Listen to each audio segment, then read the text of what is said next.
Hello and welcome to SaltWire today for Thursday, February 2nd. I'm your host, Kate Walker.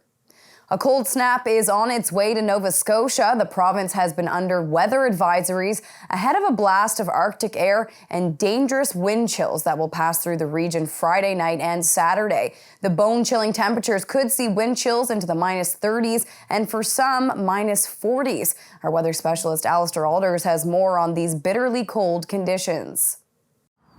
Thanks, Kate. Well, as you mentioned, a blast of Arctic air is on the way, the coldest air so far this season and the coldest air that we've really had in a while.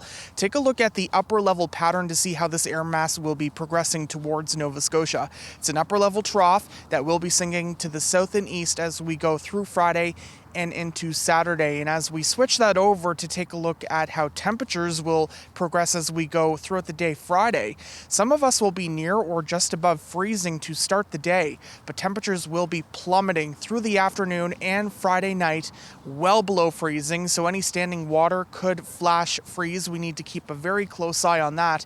And temperatures continue to tumble Friday night into Saturday morning. And it is going to be a bone-chilling start Saturday morning with low temperatures in the minus 20s. For some, we could even dip down into the minus 30s.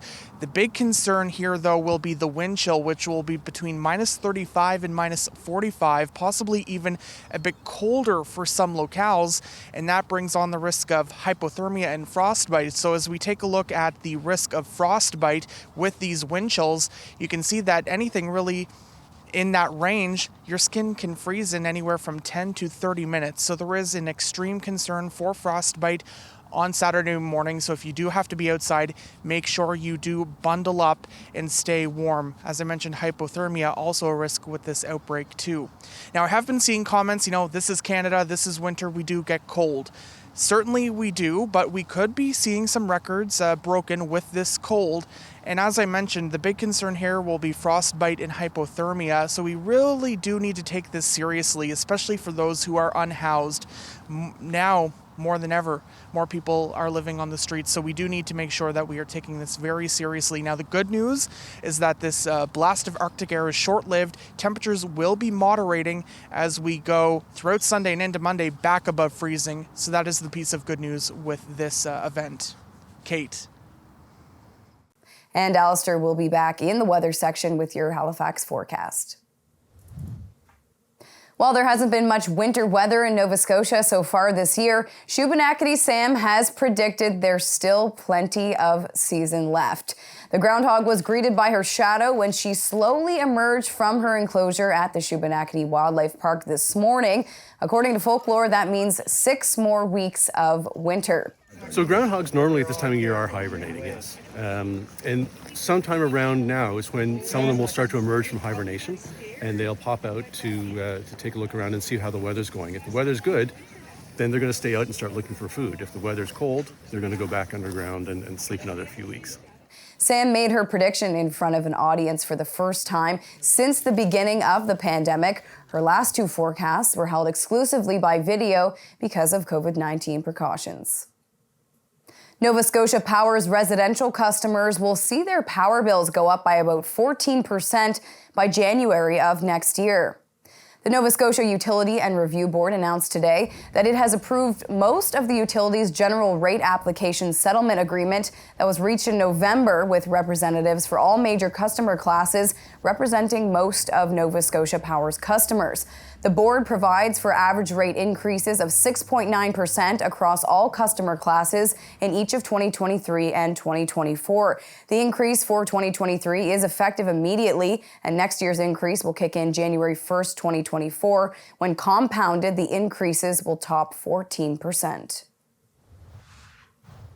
Nova Scotia's Nursing Home Association says more support from the government will be needed to reach new national quality standards set out for long-term care.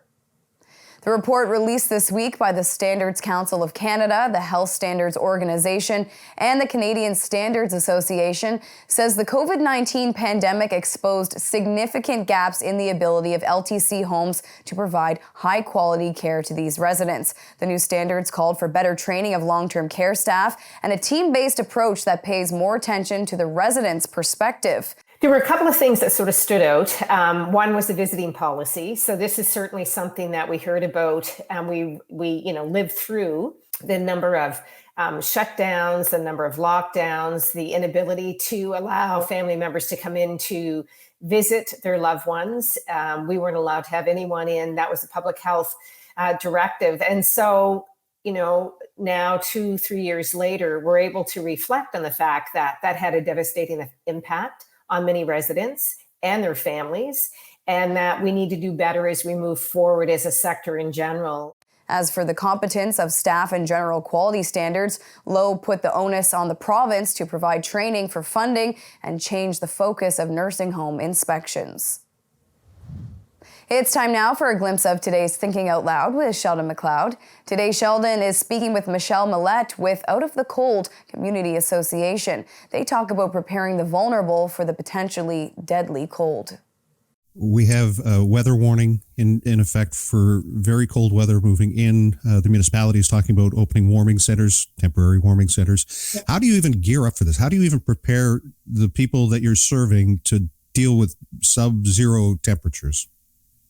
Yeah, so when we first heard about this, the number that we were getting was minus 25, and now we're getting something a little more precise. So, we're expecting minus 45 with the wind chill, which literally is like skin freezing at any amount of time outside, and it's quite dangerous. So we are working on supporting people as much as we can with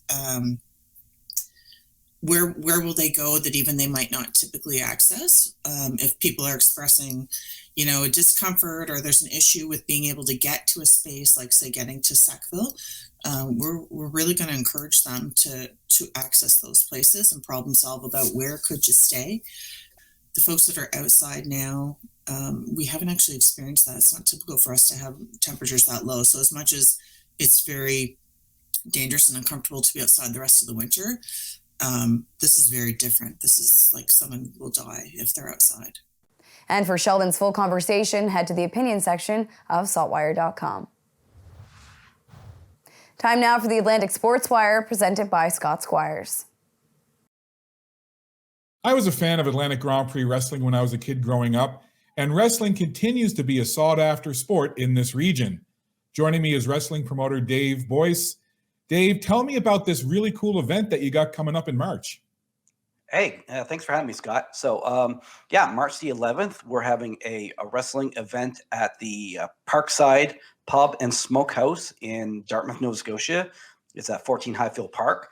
It's an establishment that I know all too well. We go there every Thursday for their wings for the last couple of years. The staff have been fantastic with us there, and once they get wind that our table full are wrestlers, they've been after me for about 2 years to have a wrestling event there, and we're finally doing it. It'll be Saturday night, March the 11th. Bell time's at 9 o'clock, and it should be a really, really interesting environment to have a wrestling show. Why do you think that wrestling has such a hold in the fabric of Atlantic Canada? It lets you leave reality for a bit. You just go there for a couple hours and you get to cheer the good guys and boo the bad guys, and you just forget about real life problems. And it's so entertaining. It's so dramatic. It's so funny. It's so maddening. It's so happy. It's everything. And you get lost in that world for 2 hours. And I think, wrestling through the years, they've tweaked it and whatnot, but it's the basic good guy versus bad guy. You get lost in that world, and it's like a real life action movie. Tickets available at eventbrite.ca. Excited with this event coming up, and I'm hoping to be able to make it out there myself. Yeah, please come. I'll buy you a beer. Sounds good. And maybe a couple of chicken wings too, huh? Maybe. We'll see. I'm cheap. All right. Thanks for your time. Appreciate you doing this. Yeah, thank you for having me. In Halifax, I'm Scott Squires for the Atlantic Sports Wire. Thank you, Scott. On to weather now. To see what's coming up in the forecast, we're going to check back in now with our weather specialist, Alistair Alders.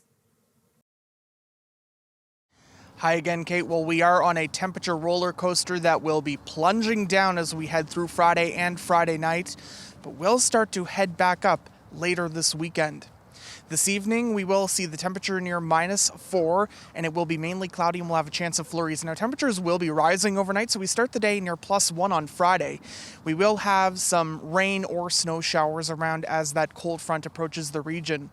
In the afternoon, holding on to a chance of flurries, but the big story will be the falling temperatures. We'll be down to about -8 by the mid-afternoon, and temperatures will only continue to fall as we go late afternoon and through Friday night. Now, just how cold will it get in Halifax on Saturday morning? Well, right now I'm expecting the low to be near -26, with the wind chill between -35 and -40. So that is bone chilling with biting wind chills that could cause frostbite on exposed skin in 10 to 30 minutes, and also the risk of hypothermia. Now, as we go throughout the day, temperatures will be slowly rising. We should be up to -13 for the actual high, but that high is not going to occur until later in the day. So it will be bitterly cold with these biting wind chills throughout the day on Saturday. The good news, as I've mentioned, is that temperatures will continue to rise and will be back above freezing as we go through Sunday and into Monday. But certainly do take care and make sure you stay safe during this blast of Arctic air, and we'll have more information for you here again tomorrow. Kate.